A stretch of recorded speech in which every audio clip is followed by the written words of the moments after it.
और जेजेपी क्या कह रही थी भाई, इनको यमुना पार करो, और स्वार्थ में क्या हो गया, दोनों यार बन गए। अरे लोगों की बात करो, लोगों से जो वादा करके आए वो निभाओ। आप लोगों ने हमारे को विपक्ष की जिम्मेवारी दी है, पूरी जोर शोर से विधानसभा में उठाएंगे, यही कार्यक्रम लेके हम आए हैं। अगला कार्यक्रम भी हर जिले में जाएंगे, फिर हर विधानसभा में जाऊंगा। जो जिम्मेवारी आपने दी है उसको हम सब साथी पूर्ण रूप से निभाएंगे। आज आप सब यहाँ आए हैं, बड़ी खुशी की बात है, लेकिन अभी तो शुरुआत है, मेहनत करनी पड़ती है। ये आवाज दब नहीं सकती। मैं जो आज की मौजूदा सरकार है उसको बताना चाहता हूं, कभी करनाल में लाठीचार्ज, कभी कहीं लाठीचार्ज, कहीं गोली कांड।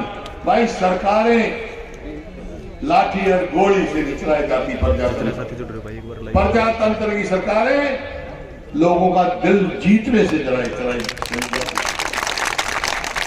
तो ऐसा अगर साथ के साथ आज समय है, आवाज बुलंद करो तो देखो कामयाबी मिल जाएगी। हमारे बच्चों का भविष्य उज्जवल हो जाएगा, नहीं तो आने वाली पीढ़ी का कोई भविष्य है नहीं। आज बेरोजगारी में हरियाणा नंबर 1 हो गया पूरे देश में। पूरे देश में सबसे ज्यादा बेरोजगारी हरियाणा में है। क्यों भाई? प्रति व्यक्ति आज प्रति व्यक्ति आय पर निवेश में हरियाणा नंबर 1 था 2014 में। रोजगार किसको देंगे ये? बेरोजगारी जब 2014 में हमारी सरकार थी तो सरकारी नौकर 4 लाख थे। अरे जनसंख्या बढ़ गई 7 साल में, लेकिन सरकारी नौकरी कितनी हो गई? आज 2,80,000। वो घटा दी, जनसंख्या बढ़ गई तो बेरोजगारी बढ़ेगी कि नहीं बढ़ेगी?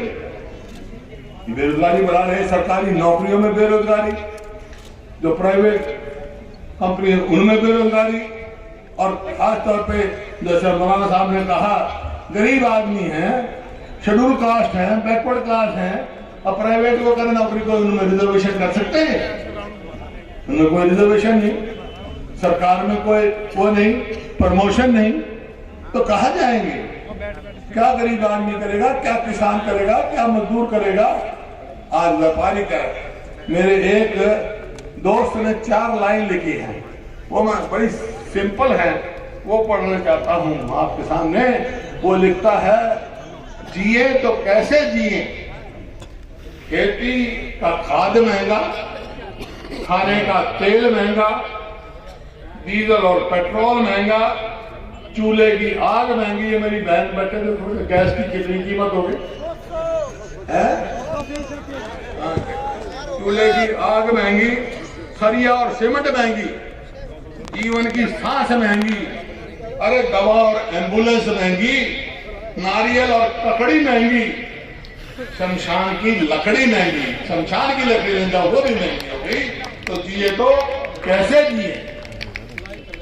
गैस इतनी महंगी हो रही है कि एक आदमी ने एक रेस्टोरेंट में चला गया, उसने ऑर्डर दिया, क्या अब 2 डोसे लाओ। बिल आया, जब 2 डोसे खा लिए उसने, बिल आया तो एक डोसे की कीमत 40 रुपए और दूसरे की 50। वो लड़ने लग गया उससे कि भाई ये क्या बात, वही उतना ही साइज का डोसा था, 2 डोसे थे, एक की 40 रुपए, एक की 50। बोला भाई जब तेरा पहला डोसा खाया ना और दूसरा डोसा मंगाया, इतनी देर में गैस की कीमत बढ़ गई, इस वास्ते 50 रुपए। इतनी तेजी से महंगाई बढ़ रही है गरीब आदमी के लिए। गरीब आदमी क्या करेगा? बोला हरियाणा सरकार कहती है हम रोजगार है। आज हमारे प्रदेश की व्यवस्था बिल्कुल बर्बाद हो चुकी है। आप देख रहे हैं बहुत सारे साथियों ने अपने अपने तरीके से बात कही, सभी साथियों ने कही, किसी ने कानून व्यवस्था की कही, किसी ने किसान की व्यवस्था, किसान की बात, दुर्दशा की बात कही, किसी ने व्यापारी की बात कही, कुछ कर्मचारी की बात कही, कर्मचारी की बात कही। तो आज कोई भी वर्ग, कईयों ने शहर की बात कही, जिन शहर की, कईयों ने ग्रामीण इलाके की बात कही।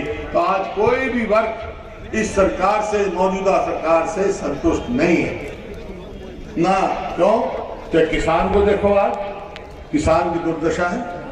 आपको मालूम है आज लागत कितनी बढ़ रही है और आमदनी कितनी घट रही है। किसान को आज एमएसपी नहीं मिलता है।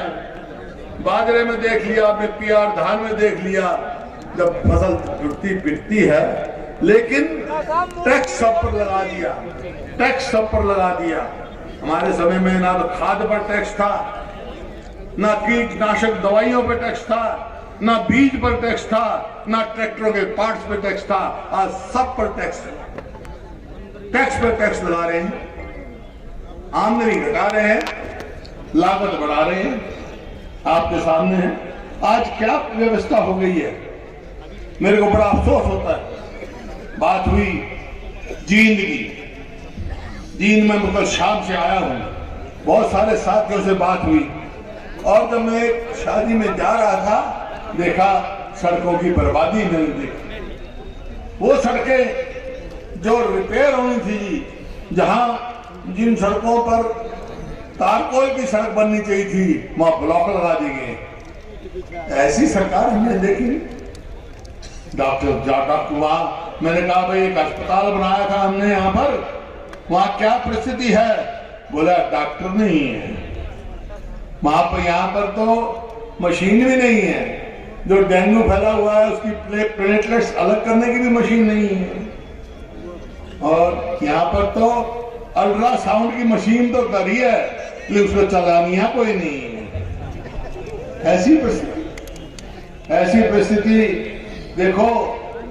अस्पताल में तो डॉक्टर नहीं। अब एक आदमी कह रहा था यहाँ पे, अब मैंने इतना जोर ला लिया, रास्ता पोल्ट्री फार्म बताया था, चक्कर काट लिए। भाई अस्पताल में डॉक्टर नहीं, पटवार खाना में पटवारी नहीं, और स्कूलों में मास्टर नहीं, तो फिर क्या होगा इस प्रदेश का? क्या व्यवस्था रहेगी? ये व्यवस्था बदलनी है हमने। ये व्यवस्था बदलने के लिए संघर्ष है। और आज जींद आया हूं, हमारे भाई सुभाष गंगोली कह रहे थे आपसे गलती की माफी मांग रहे थे कि भाई ये गलती हो गई हमारे से, छोटा स्थान चयन कर लिया। ये बात ठीक है। जब मैं आ रहा था अब भी रोड जाम पड़े हैं, क्योंकि रोड खाली टूटी पड़ी। जितने यहाँ पर अंदर आए आदमी उससे 4 गुना बाहर है। लेकिन सुभाष जी, ये कोई पब्लिक मीटिंग नहीं थी। हमारा कार्यक्रम जो बताया वो था, ये तो ट्रेलर है भाई। जिस दिन ये जींद वाले कहेंगे यहीं भाई जलसा होगा, रैली होगी, और हिंदुस्तान के सबसे बड़ी रैली होगी। करके दिखाओगे कि नहीं करके दिखाओगे? बस इस बात की इंतजार करो, आज से तैयारी करो।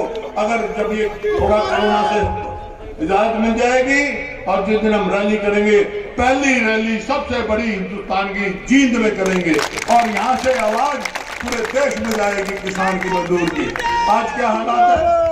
आज जितनी स्कीम चलाई थी हमने, 100 गज के प्लॉट की कितनी स्कीमें गिनाई, सब बंद कर दी गई। जो गरीब आदमी को मिलना था, तो गरीब आदमी का अनाज बंद कर दिया गया। किसकी सरकार है ये? अरे आज क्या कहे हैं, क्या कहा?